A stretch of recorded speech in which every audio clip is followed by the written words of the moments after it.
오셨습니다. 반갑습니다.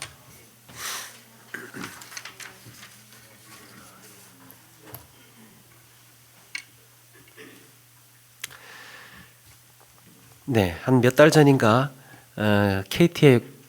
KTX 햄버거 진상녀라는 기사로 이제 한동안 떠들썩했던 적이 있었습니다. 여러분 혹시 보셨는지 모르겠어요. 코로나19가 한창이던 시국에 이 한 자리 건너서 앉아야 되는 그 기차 안에서 한 여자분이 마스크를 벗고 음식물을 먹고 있었습니다. 승무원이 제지를 하니까 그 제지에 듣지 않았습니다. 그리고 또 잠시 후에 햄버거를 꺼내서 먹고 있었습니다. 보다 못한 한 승객이 저쪽 가서 통로라도 가셔서 드시라고 그렇게 요구를 하니까 오히려 그 여자분이 이렇게 말을 했다는 거죠. 내가 여기서 먹든 말든 무슨 상관이야. 없이 생겨가지고 또 천하게 생긴 주제에 너 우리 아빠가 누군지 알아? 너 우리 아빠가 도대체 누군지 알아? 그러면서 너 같은 거 가만 안 둔다고 오히려 협박을 받았다고 합니다. 이 기사를 본 사람들이요, 그 밑에 엄청난 댓글을 달았는데 그 댓글에 그러니까 제발 아빠가 누구인지 알려달라고, 아빠가 누구인지 좀 알려달라고 아빠를 제일 궁금해했습니다. 일이 커지니까 그 여자분은 결국에는 사과했고 사건은 그렇게 대충 마무리가 되었습니다. 우리 아빠가 누구인지 알아라고 묻는 그걸 보면서 참 많은 생각을 하게 됐습니다. 땅콩 회항 사건에 이어서 편의점 진상 사건, 그리고 이번에는 햄버거 사건에 이르기까지 우리는 사람에 대한 보이지 않는 평가, 사람에 대한 차별, 이런 속에서 살아간다 하는 생각을 하게 됩니다. 이런 차별은 종교 때문에 차별이 일어나기도 하고 사회적인 지위 때문에 차별을 하기도 하죠. 그리고 또 오늘 이야기처럼 재산 때문에 또 은근히 차별을 하는 경우들도 있기도 합니다. 또 어쩌면 학벌 때문에 차별을 하기도 하는 경우도 있습니다.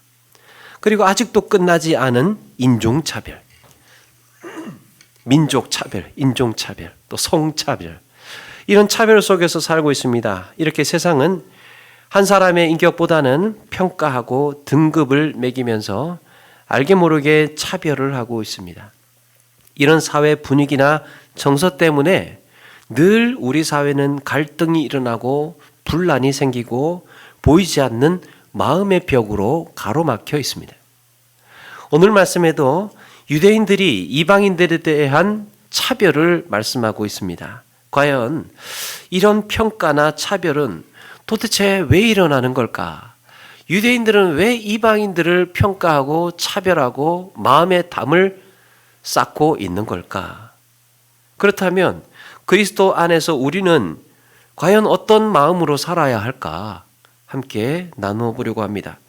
먼저 오늘 11절에 보니까요, 그러므로 생각하라. 너희는 그때에 육체로는 이방인이요, 마지막에 할례를 받지 않은 무리라 칭함받는 자들이라. 너희들 할례 받지 않았느냐, 이렇게 칭함을 받았던 사람들. 유대인들이 이방인을 구분할 때, 이방인을 대할 때 가장 먼저 내세우는 것 중에 하나가 할례죠. 그래서 이 할례 없는 이 민족들, 이러면서 그들을 업신여기기도 했습니다. 유대인들이 이렇게 그 언약 백성으로서의 결정적인 증거, 결정적인 표식으로 할례를 이야기를 했는데요. 이들은 이 할례로 인해서 자신들을 매우 우월한 민족이라고 자부하며 살았습니다. 이런 의식이 얼마나 강했느냐 하면 초대교회 때 이방인들이 예수님을 믿지 않았습니까? 예수님 믿고 이제 또 한쪽에서는 이방인들이 성령을 받았다, 이런 이야기가 들려오니까 사도들이 고민에 빠집니다. 그래서 예루살렘 공회를 열고 의논을 하기 시작을 합니다. 야, 도대체 이 문제 어떻게 하냐?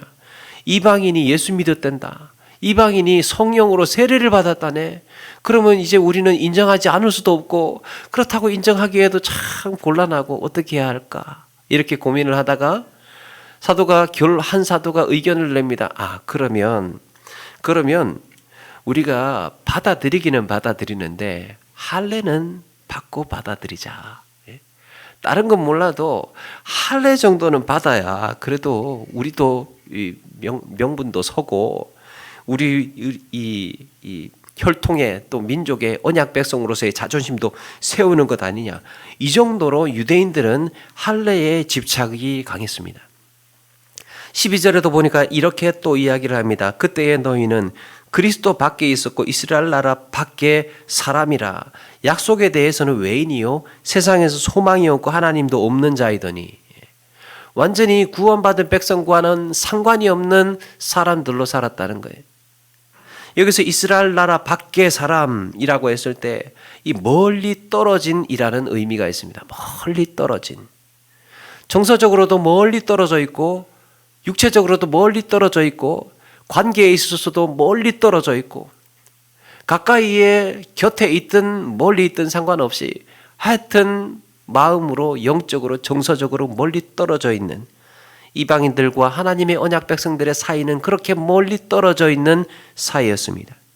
이렇게 유대인들이 가지고 있는 선민의식은 그 어떤 이방인들이라 하더라도 그들의 공동체에 들어오는 것을 허락하지 않았습니다. 간혹 이방인들이 유대교로 개종을 하는 경우가 있었는데요. 유대교로 받아들이게 되면 받아들이기는 하는데 중요한 것은 성전에 들어올 수가 없었습니다. 성전에 들여보내지를 않는 거예요.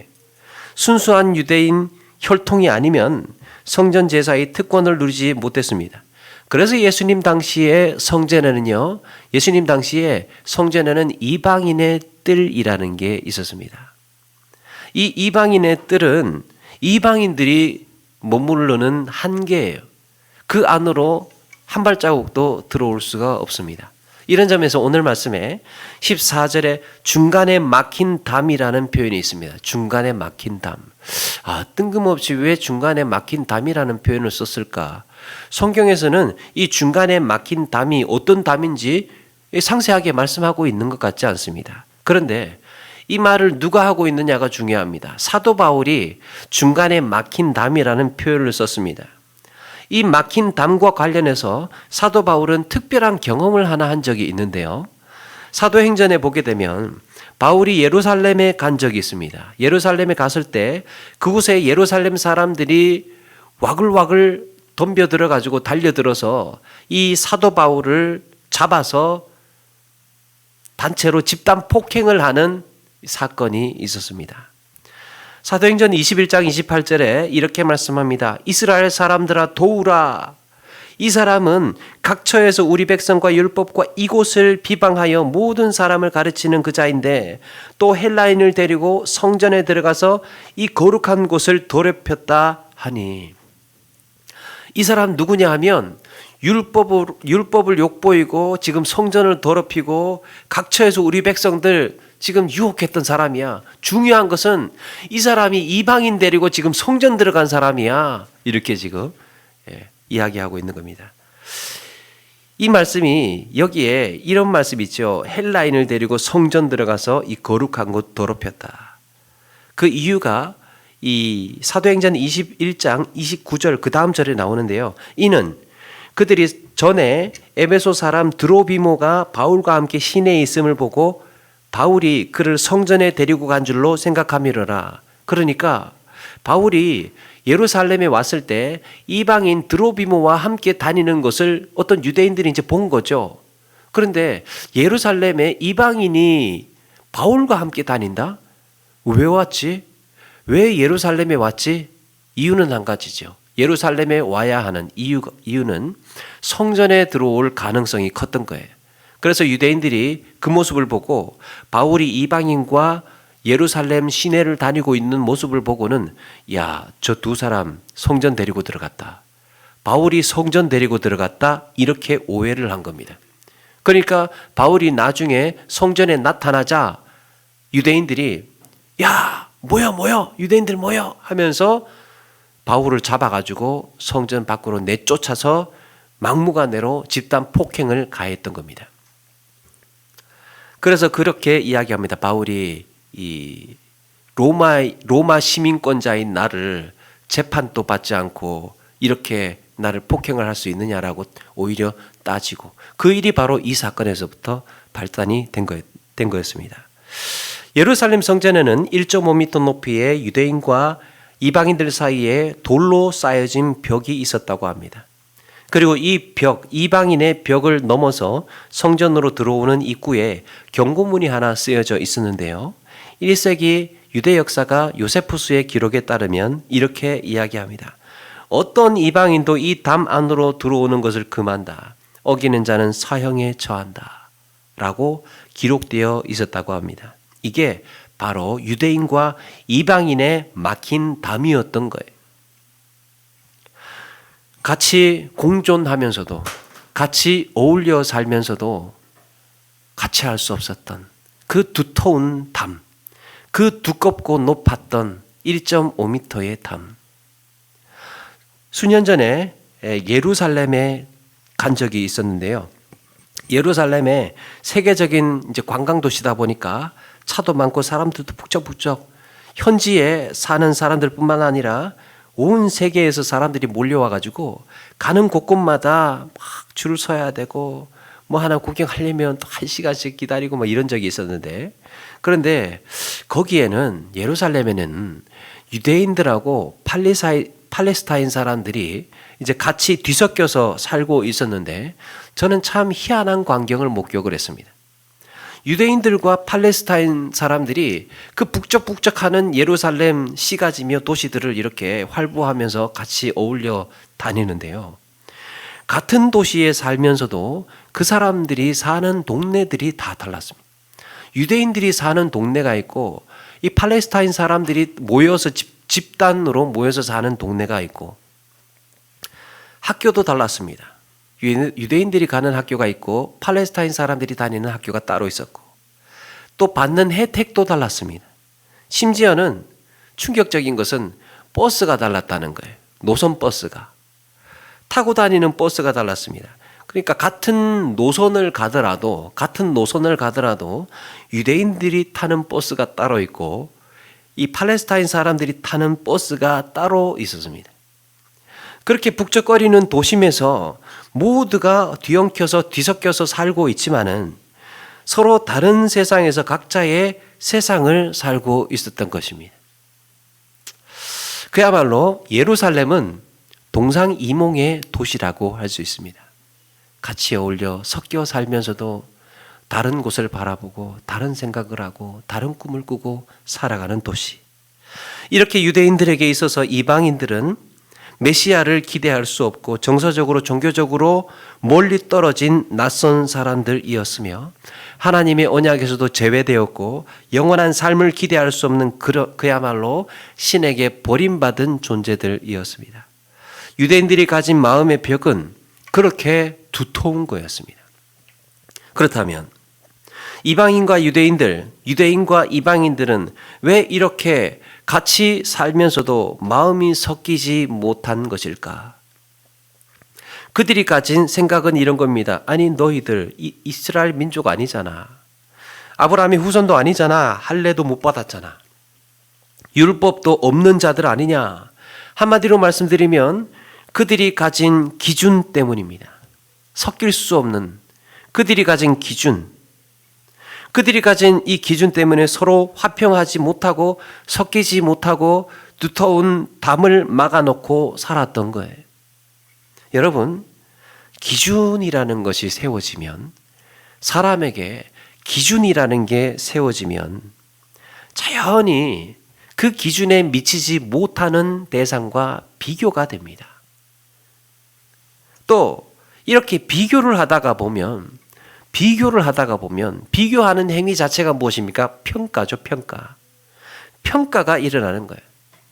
평가가 일어나게 되면 등급이 매겨집니다. 기준에 적합한 사람, 못 미치는 사람, 아주 못 미치는 사람. 등급이 매겨지면서 그 다음에는 비난의 대상이 되고 억압을 하게 됩니다. 그렇다면 한 가지 의문이 생깁니다. 그러면 우리 역시 진리의 말씀이라는 새로운 기준이라는 이 복음이라는 기준을 가지게 되었는데, 이것도 기준이라고 한다면 기준이라고 말할 수 있는 것 아니냐. 그래서 또다시 비교되고 평가되는 것 아니냐라고 할 수 있습니다. 그렇습니다. 기준이라고 할 수 있습니다. 기준이라고 할 수 있습니다. 그런데 이 기준을 사람을 평가하고 비판하는 도구로 사용하게 되면 지금까지 기독교 역사가 보여주었던 그 악역사, 패권적인 역사, 폭력적인 역사, 이런 것으로 흐를 수가 있습니다. 그러나 여기에 매우 큰 차이가 있습니다. 바로 비교할 수 없는 기준에 놓인 것입니다. 오늘 13절에 보니까 예수 안에서 그리스도의 피로 가까워졌느니라. 다른 것도 아니고 그리스도의 피로 가까워졌느니라. 예수님이라는 기준은 종교, 문화, 혈통, 이 모든 막힌 담을 허물어 드립니다. 그동안 유대인들은 이방인들을 향하여서 이렇게 주장을 했죠. 당신들 하나님 없지 않느냐? 하나님의 언약도 없고, 그래서 할례도 못 받았고 율법도 없고 아무것도 없는, 무엇보다도 아브라함의 혈통이 아닌데 어떻게 하나님의 백성이라고 우리가 받아들일 수 있느냐? 유대인들이 가지고 있는 가장 큰 자부심은 아브라함의 자손. 하나님은 아브라함에게서 찾아오셔서 약속을 맺으시고 복의 근원이 되시겠다고 약속했습니다. 그래서 유대인들은 아브라함의 피를 이어받았기 때문에 이 혈통만이 하나님의 백성일 수밖에 없다고 생각을 합니다. 그러나 사도 바울은 신약 성경 도처에서 이렇게 외치고 있죠. 유대인이나 헬라인이나 차별이 없습니다. 한 분이신 주께서 모든 사람의 주가 되사 우리 주님께서 모든 사람의 주인이 되셨다. 그를 부르는 모든 사람에게 부요하시도다. 누구든지 주의 이름을 부르기만 하면 구원을 받으리라. 이제 모든 기준들, 조건들 다 사라졌다. 혈통이고 안식일이고 율법이고 이 모든 절기고 이런 것들이 다 사라졌다. 예수 그리스도의 피 그 하나로.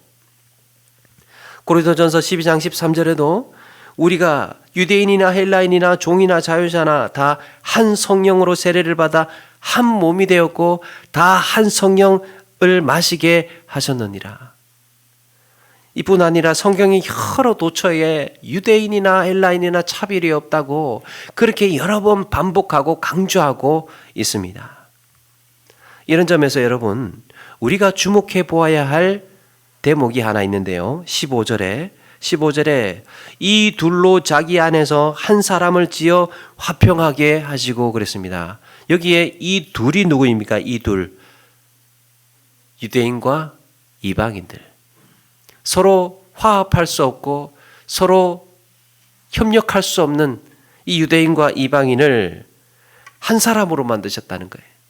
유대인과 이방인은 두 사람이 아니라 이제 한 사람이 되게 하였다는 겁니다. 예수 그리스도의 하나의 피로. 가까이 하기에 너무 먼 당신들이었는데 지금까지 그들이 내세웠던 율법이니 혈통이니 할례니 이 모든 기준들이 사라지고 예수님의 그리스도의 피로 화평하게 하셨다. 예수님께서 우리에게 하신 가장 놀랍고 결정적이고 가장 큰 사역은요, 화목하게 하신 것입니다. 더욱이 한 사람을 지어 이 한 사람, 하나의 세 사람.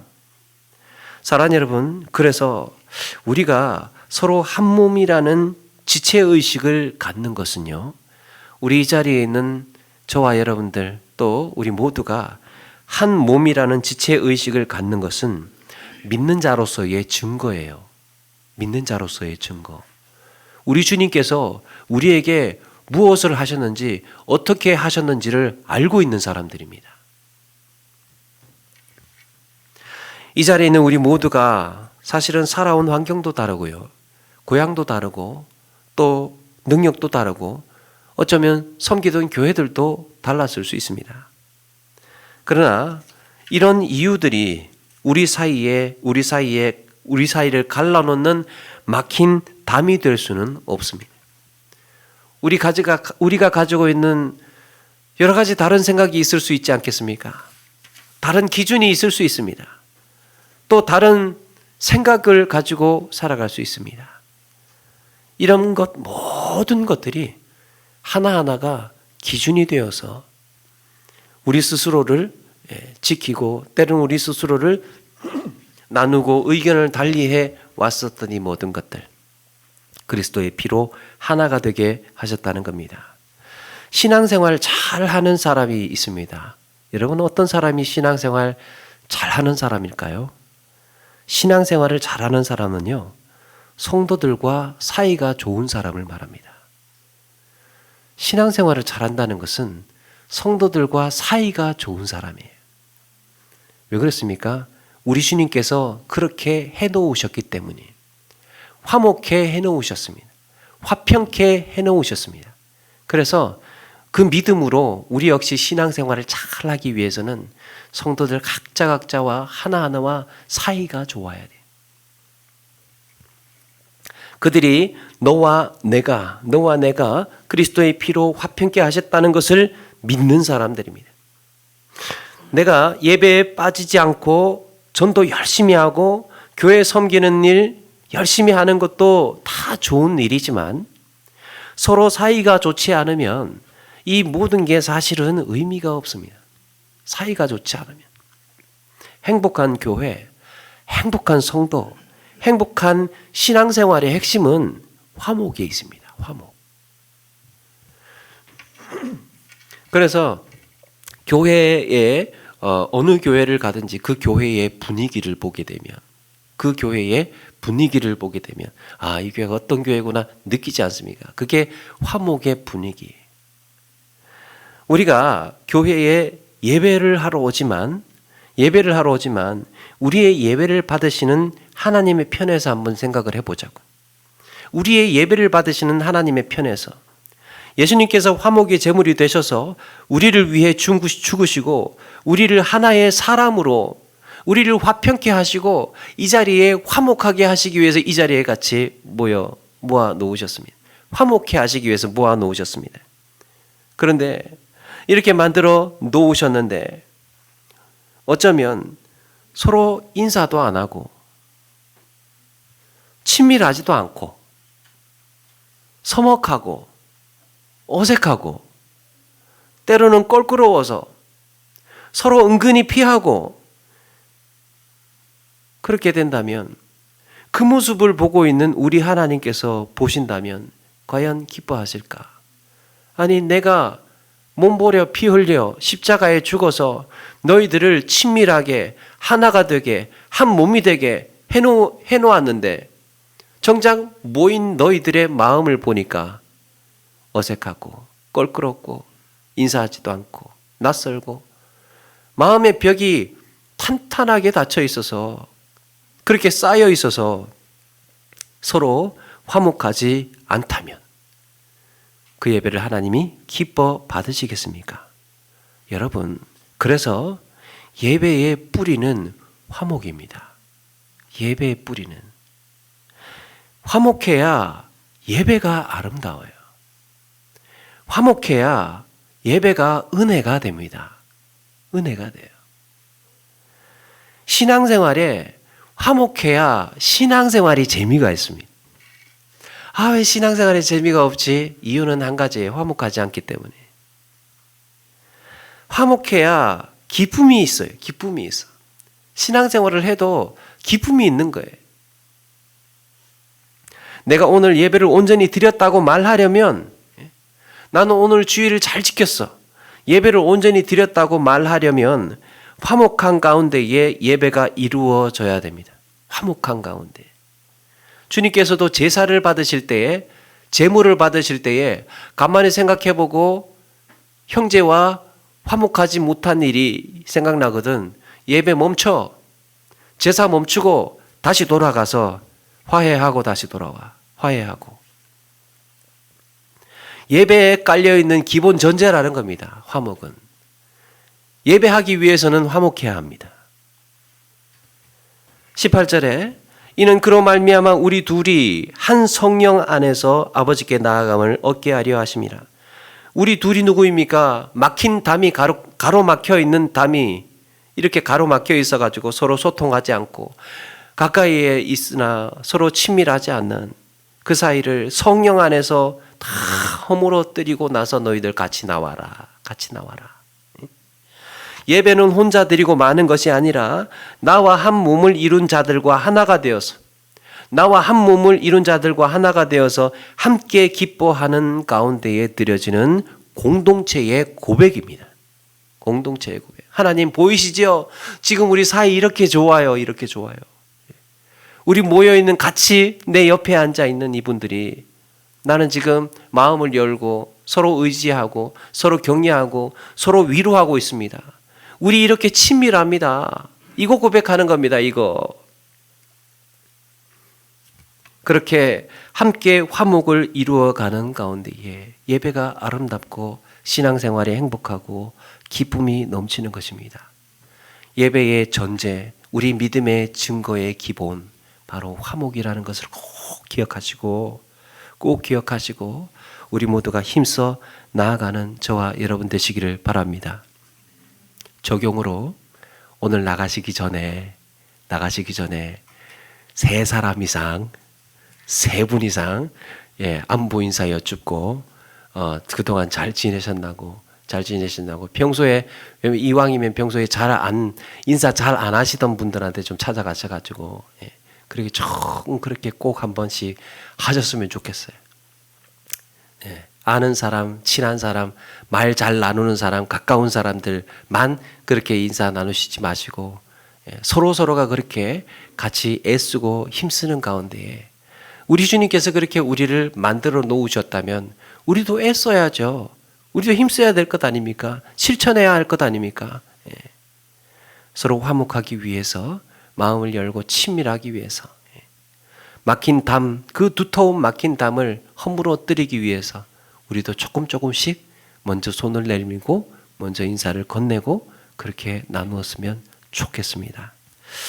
자, 이것은 자연이 되는 게 아니라 이렇게 각자의 책임과 각자의 노력이 필요합니다. 각자의 책임이 필요하고 노력이 필요해요. 왜 여기는 화목하지 않아? 이렇게 남 탓하거나 다른 핑계 대지 말고 내가 화목의 주인공으로 나서자는 거예요. 피스메이커가 되자는 겁니다. 그렇다면 어떻게 화목을 이루어 갈 것인가? 두 가지 말씀드립니다. 하나는 어떻게 해야 되는가? 하나는 나만의 기준을 허물어야 합니다. 나만의 기준. 13절에 보니까 이제는 전에 멀리 있던 너희가 그리스도 예수 안에서 그리스도의 피로 가까워졌느니라. 기준이 이제 단일화됐어요. 공통적인 기준이 생겼습니다. 예수 그리스도의 피. 이전에는 유대인과 이방인들이 멀리 있었던 이유가 무엇이라고 그랬습니까? 그들이 가지고 있는 그들의 기준 때문에. 이걸 우리에게 적용해 본다면 나만이 가지고 있는 나의 기준입니다. 화목하지 못하는 이유, 나만이 가지고 있는 나의 기준. 철학 강의를 듣다가 강의하시는 그 교수님이 사랑에 대해서 정의를 했습니다. 사랑에 대해서. 이분이 사랑을 어떻게 이야기를 하느냐? 사랑이란 서로가 사랑한다고 고백하기 전까지가 사랑이다. 서로 사랑한다고 고백하기 전까지가 사랑이다. 여러분, 이게 무슨 말이냐 하면 사랑을 한다고 고백하기 전에는요, 사랑한다고 말하기 전에는 일주일에 오는 문자 한 통에도 마음이 설렙니다. 일주일에 문자 한 통 왔는데, 이분이 나를 좋아하나? 별것 아닌 작은 선물 하나 보냈는데도 굉장히 크게 기뻐하고 크게 반응을 합니다. 고백하기 전에는. 그래서 조금의 호의, 또 조금의 인사 이런 거에도 너무너무 감사하고 마음이 설레고 마음이 복받쳐오고, 이분이 나를 정말 좋아하는 거야? 나를 좋아하는 거야? 나를 사랑하는 거 맞지? 이런 생각을 한다는 겁니다. 그런데 사랑한다고 고백하고 나면 이제 우리 사귀읍시다 랄지, 이제 우리 같이 결혼합시다 라고 할지, 이렇게 뭔가 정해지고 나면 그때부터는 치열한 권력 다툼이 시작된다는 거예요. 이제는 일주일에 문자 한 통 보냈다가는 큰일 납니다. 이제는 문자 한 20통 정도는 보내줘야 우리 사랑이 식지 않았구나, 이렇게 생각을 한다는 거예요.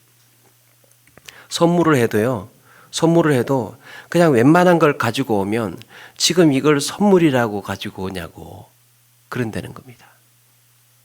왜 그렇습니까? 그 사람이 생각하는 사랑의 기준과 내가 생각하는 사랑의 기준이 같을 수 있겠습니까? 다를 수밖에 없죠. 그래서 서로 치열하게 싸운다는 거예요. 내 기준에 맞추라고. 내 기준에. 너는 이제 내 기준에 맞춰. 나는 일주일에 문자 20통은 줘야 돼. 보내줘야 돼. 선물을 하면 그냥 아무렇게나 그런 게 하는 게 아니고 이 정도는 가지고 와야 돼. 뭐 이런 거. 내 기준에 맞추라고 서로 힘겨루기를 한다는 거예요. 그게 권력 싸움이라는 겁니다. 당신은 나한테 이 정도 해줘야 되고 그 정도 희생이나 헌신은 당연한 거라고 생각을 하고, 그렇게 생각을 하고 지쳐가게 됩니다. 그래서 나중에는 우리 사랑은 식었고 일정 부분 서로 포기하고 사는 것이라고 생각을 합니다. 여러분, 그런데 그렇지 않습니다. 여전히 사랑하고 있습니다. 그저 당신의 기준에 맞춰주는 일이 좀 지쳤을 뿐이에요. 기준에 맞춰주는 일이. 여전히 난 당신을 좋아하고 있고 사랑하고 있는데. 여러분, 분란이 왜 일어나겠습니까? 갈등이 왜 일어납니까? 내가 정해놓은 기준 때문이에요. 내가 정해놓은 기준. 요즘 이 이야기를 또 할까 고민을 했는데, 요즘 제가 턱걸이를 하고 있습니다. 한 20개씩 합니다. 20개씩. 하루에 20개씩 합니다. 한 번에 아니고. 며칠 전에 이제 방에서 또 이제 그 턱걸이를 한다고 낑낑거리면서 턱걸이를 하고 있으니까요. 제 아내가 없죠, 지금. 제 아내가 침대에 누워가지고 휴대폰 보면서 저를 이렇게 쳐다보는 거예요. 근데 눈빛이 지금 그걸 운동이라고 하는 거냐라고 하는 듯한 이런 걸 눈빛으로 쳐다보고 있었습니다. 그러면서 이런 거예요. 지금 뭐 하는 거예요? 지금? 아니, 윗몸 일으키기도 좀 해. 윗몸 일으키기. 팔굽혀펴기도 좀 하고 좀 뛰어. 제가 그랬습니다. 여보, 뭘 자꾸 하라고 하지 말고 한 거에 대해서 칭찬해라. 자꾸 뭘 하라고 그러지 말고 내가 지금 이거 하고 있는 거에 대해서 칭찬해줘라. 예? 여러분, 신앙생활도 마찬가지. 신앙생활도 나만의 기준을 세워놓고 이건 이래야 돼, 저건 저래야 돼 라고 하는 기준으로 타인을 보다 보면 그게 또 하나의 막힌 담이 되더라는 거예요. 막힌 담. 이거는 내 기준이고 그분은 또 그분 나름대로의 의견이 있고 삶이 있지 않겠습니까? 그런가 하면 예수님이라는 기준은 우리에게 이제는 이런 고백을 하게 합니다. 나도 약합니다. 예수님 안에서 약하지 않은 존재가 어디 있습니까? 예수님 안에서 부족하지 않은 존재가 어디 있습니까? 예수님 안에서 죄인 아닌 사람들이 어디 있습니까? 우리 주님 안에서 실수 안 하는 사람이 어디 있습니까? 그러니까 예수 그리스도의 피로 하나가 된 우리 이 사이에서는 그렇습니다. 나도 약합니다. 나도 부족합니다. 나도 죄인입니다. 나도 실수합니다. 그래도 당신이 이렇게 해주니 고맙습니다. 이렇게라도 마음을 써주니 고맙습니다. 사랑하는 여러분, 서로의 기준을 허물고 예수 안에서 화목하고 행복한 그리스도인으로 살기 위해서 힘써 나가시는 저와 여러분 되시기를 바랍니다. 또 하나는 평가하지 말고 평안하기를 힘쓰라. 평가하지 말고. 17절에 보니까 오셔서 먼 데 있는 너희에게 평안을 전하시고 가까운 데 있는 자들에게 평안을 전하셨으니 그랬습니다. 우리 주님께서는 바쁘게 멀리 있는 이방인들이나 가까이에 있는 유대인들이나 할 것 없이 평안을 전하시기 위해서 분주하게 열심히 뛰어다니셨습니다. 그런데 먼 데 있는 자들이나 이렇게 가까이에 있는 자들 다 평안을 전하셨습니다. 여기 가서 평안하게 하시고 또 저기 가서 평안케 하시고 이쪽에서 평안케 하시고 저쪽에 분란 일어나면 또 저쪽 가서 평안케 하시기 위해서 몸부림치고 애썼다는 거예요. 고대 중국의 유명한 이야기 하나가 전해 내려오고 있죠. 두 나라가 오랫동안 서로 전쟁을 했다고 합니다. 이 전쟁이 끝날 기미가 보이지를 않고 계속해서 이어져 가고 있으니까 이제는 나라가 망하게 생겼습니다. 이대로 가다가는 두 나라가 끝장이겠다 싶어가지고 한 지혜로운 사람이 이 상황을 보고 중재에 나서게 됩니다. 그래서 이쪽 나라에 가서 이렇게 말을 합니다. 참 이 나라는 둥근 달 같다. 둥근 달 같고 저 나라는 조승달 같습니다.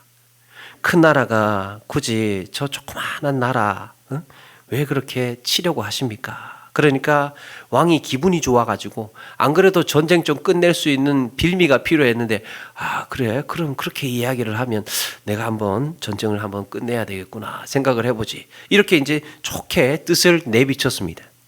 그리고는 또 이 사람이 저쪽 나라에 가서 이야기를 하는데 저쪽 나라의 사람들은 이쪽에서 했던 이야기를 들어가지고 볼컥 화를 내는 거예요. 뭐라고? 그 나라는 둥근 달이고 우리나라는 뭐 초송달? 지금 우리 무시하는 거야? 이렇게 대들었습니다. 그러니까 이 현자가 무슨 소리를 그렇게 합니까? 둥근 달은 이제부터 기울어질 거고 초송달은 이제부터 커질 것 아닙니까? 어째서 제가 당신들을 무시하는 겁니까? 그러니까 그렇구만 하면서 두 나라 사이에 싸움이 그쳤다는 이야기가 있습니다. 싸움하지 않도록 갈등 생기지 않도록 분란의 소지가 일어나지 않도록 이야기를 하는 거예요. 여기저기에서 이렇게 해서 서로 와해시키고 저렇게 해서 서로 화합시키고 또 저기 가서는 또 저렇게 만들어서 서로 이렇게 어울리게 만들고. 그런데 어떤 경우를 보면 가는 곳마다 분란이 일어납니다. 가는 곳마다 싸움이 일어나요. 가는 곳마다 불씨를 떨어뜨리고 다닙니다. 가는 곳마다 한 가지씩 이야기를 던져놓고 가가지고 그걸로 불씨를 만들어서. 사랑하는 여러분, 평가를 좋아하는 사람이 있고 평안을 위해서 힘쓰는 사람이 있습니다. 평가를 좋아하는 사람들이 모인 곳에서는 분란이 일어날 수밖에 없습니다. 늘 거기에는 서운한 게 있고 늘 거기에는 섭섭한 게 있고 불안한 게 있고 냉랭하고 예민합니다. 왜 그렇습니까? 평가 기준이 있기 때문이에요. 자기가 가지고 있는 평가 기준을 누가 어떻게 도대체 맞출 수가 있겠습니까? 그런데 평안을 위해서 애를 쓰는 곳에는 그럴 수도 있지. 덮어주고 좋은 쪽으로 생각을 해주고 이해하고 용납하고 위로해주고 지지해줍니다. 비판하려고 하지 않고 스스로 책임의식을 갖습니다. 이거 누가 이랬어? 그러지 않고 스스로 책임의식을 갖는 거예요. 그러므로 이제부터 너희는 외인이 아니요 나그네도 아니요 오직 성도들과 동일한 시민이요 하나님의 권속이라 하나님의 가족이라. 이제는 이 같은 죄인들이었던 우리가 하나님의 은혜로 동일한 시민, 천국 시민이 되고 하나님의 한 가족이 되었다는 이런 믿음으로 살아가는 겁니다. 여러분, 우리가 오늘 말씀을 통해서 주의 깊게 경계하고 돌아보아야 할 것이 있습니다. 동상이몽의 도시가 되어버린 오늘날의 예루살렘처럼 그렇게 북적북적한 곳에서 서로 엉키며 설키며 살아가고 있는 것 같지만 다른 생각을 하고 다른 것을 보고 다른 가치관을 가지고 두 개의 잣대로 서로에게 억압하고 평가하고 등급을 매기고 있었던 거죠. 어쩌면 우리 역시도 하나님의 권속이요 그리스도의 피로 한 몸이 되어 있음에도 불구하고 동상이몽의 교회가 될까 두려워해야 됩니다. 우리는 여기에서 우리의 정직한 신앙을 고백해야 되고 우리의 마음을 열기 위해서 서로 애쓰고 몸부림쳐 나가야 됩니다. 예루살렘이 동상이몽의 도시가 되었다고 해서 우리까지도 동상이몽의 교회가 되어서야 되겠습니까? 그것은 내가 가진 나만의 기준을 허물고 비교하고 평가하고 비판하기보다 내가 먼저 손을 내밀고 서로 사랑의 인사를 내가 먼저 나누고 주님께서 화목의 제물이 되셨던 것처럼 우리도 온 힘을 다해서 화목을 이루어 나가기 위해서 애써야 할 줄로 믿습니다. 주님께서 십자가에 못 박혀 죽으신 이유는 단 하나예요. 서로 화목하게 하시기 위해서, 하나님과 나를 화목해 하시기 위해서 서로 우리 같이 있는 우리 모든 성도들이 화목하게 하기 위해서 주님께서 십자가에 죽으셨습니다. 주님의 사역의 핵심이 화목입니다. 화목. 그런데 우리의 삶이 화목하지 않다면 어떻게 우리의 신앙을 고백한다라고 말할 수 있겠습니까? 사랑하는 여러분, 신앙생활의 뿌리에 깔려있는 이 화목을 꼭 기억하시고 서로에게 평안을 끼치기 위해서 행복한 교회로 세워 나아가기 위해서 애쓰시는 저와 여러분 되시기를 바랍니다. 마지막으로 한 가지 말씀을 드리고 마치려고 합니다. 예수님께서 화목 제물이 되셨다고 했는데 그렇다면 구약의 화목제는 도대체 어떻게 드렸는가? 다시 한번 확인을 해보았습니다. 구약의 화목 제물은 어떻게 드렸는가? 그리고는 한 가지 의문이 들었습니다. 구약의 화목 제물은 기름과 콩팥을 하나님께 불태워 드리는 것을 화목제라고 합니다. 그리고 나머지 고기는 제사장들에게 돌아가고 부위별로 가족들에게 돌아가고 또 이웃들에게 돌아갑니다. 그러니까 고기는 다 나누어서 갖게 되고 기름과 콩팥만 하나님께 불살라 드리는 거예요. 그래서 궁금했습니다. 왜 콩팥이지? 심장도 있고 다른 장기도 있고 다른 것도 많을 텐데 왜 하필 콩팥을 드리라고 했지? 그게 궁금했습니다. 그런데 성경에서는 왜 콩팥을 드리라고 했는지에 대해서 설명하고 있지를 않습니다. 이렇게 설명하지 않으면 일반적인 해석으로는 상징으로 보는 거예요. 상징. 그러면 콩팥이 무엇을 상징할까? 콩팥의 기능이 뭘까? 보니까요. 콩팥이 하는 일은 여러 가지가 있지만 그 중에서도 인상적인 게요. 체내의 수분과 염분의 양을 조절한다고 합니다. 수분과 염분의 양을 조절. 또 이 콩팥이 혈압을 조절한다고도 하네요. 또 정상적인 호르몬 균형을 갖도록 도와준다고 합니다. 한마디로 신체의 균형과 조화를 담당하고 있었던 거예요. 신체의 균형과 조화. 바로 이 기능을 이제는 누가 담당하게 되는 겁니까? 화목의 제물이 되신 예수님께서 그 역할을 담당하셨던 거죠. 우리 사이에 서로 어울리게 하고 서로 조화롭게 하고 서로 화평하게 하기 위해서 주님께서는 화목의 제물이 되셨던 겁니다. 그렇다면 우리 역시 화목의 제물이 되신 주님의 희생을 헛되이 하지 않게 하기 위해서 우리 사이를 가로막고 있는 모든 막힌 담을 헐어버리고 주님이 기뻐하시는 삶으로 결단해야 하지 않겠습니까? 화평하게 하는 자는 복이 있나니 그들이 하나님의 아들이라 일컬음을 받을 것이며 화평하게 하는 자는 복이 있나니 그들이 하나님의 아들이라고 불리워질 거다. 사랑하는 여러분, 하나님의 자녀는 화평하게 하는 자라는 것을 꼭 기억하시고 내가 예수님의 제자, 내가 믿는 자, 내가 하나님의 자녀라고 한다면 우리의 사역은요, 우리의 가장 기본적인 사역은 사이좋게 만드는 사역이에요. 사이좋게 만드는 사역. 서로 화목하게 하고 우리의 삶이 이렇게 화평하게 만드는 일입니다.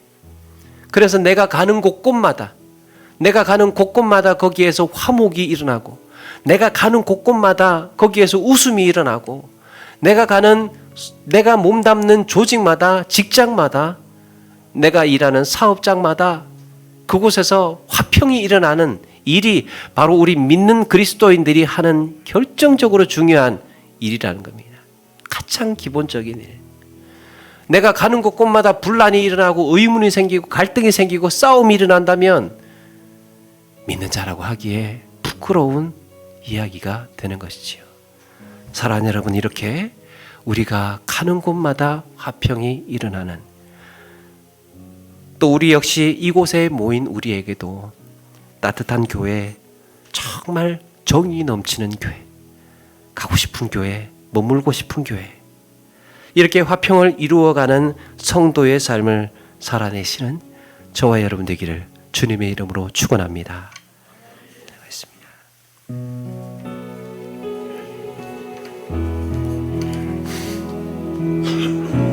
주는 평화 막힌 담을 모두 오셨네. 주는 평화, 우리의 평화, 주는 평화, 주는 평화 막힌 담을 모두 오셨네. 주는 평화, 우리의 평화, 염려다 맡기라, 염려다 맡기라, 주가 돌보시니. 주는 평화, 우리의 평화,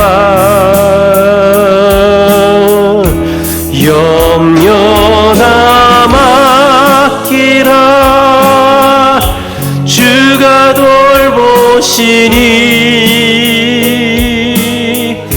주는 평화, 우리의 평화. 우리 한 번 더 고백하면서 준비한 예물 드립니다. 주는 평화 막힌 담을 모두 오셨네. 주는 평화, 주는 평화, 우리의 평화, 우리의 평화. 아멘. 주는 평화 막힌 담을 모두 오셨네. 주는 평화, 우리의 평화, 염려다 맡기라, 염려다 맡기라, 주가 돌보시니. 주는 평화, 우리의 평화, 염려다 맡기라, 주가 돌보시니. 주는 평화, 우리의 평화. 아멘. 네, 우리 오늘 이 시간 말씀 기억하면서 잠시 한번 기도하며 나가기를 원합니다. 우리 주님께서 우리를 위해서 화목의 제물이 되셔서 우리의 모든 삶의 균형을 이루시고 조화를 이루셔서 서로 화목하게 하시고 하나님과의 막힌 담도 하시고 우리의 이웃과의 막힌 담도 하시고 건널 수 없는 그 담을 하나님께서, 우리 주님께서 이렇게 헐어버리셨음에 하나님, 우리도 영적인 삶에 머물러 있지 아니하고 막힌 담 가운데에 머물러 있지 않고 하나님 나아가겠습니다. 손을 내밀겠습니다. 친밀하기 위해서, 화목하기 위해서, 화평을 이루기 위해서, 하나가 되기 위해서 하나님을 열심으로 애쓰며 몸부림치겠습니다. 우리 같이 한번 다짐하고 고백하며 이 시간에 잠시 한번 기도하면 함께 나아가겠습니다. 우리 같이 한번 기도하겠습니다. 사랑과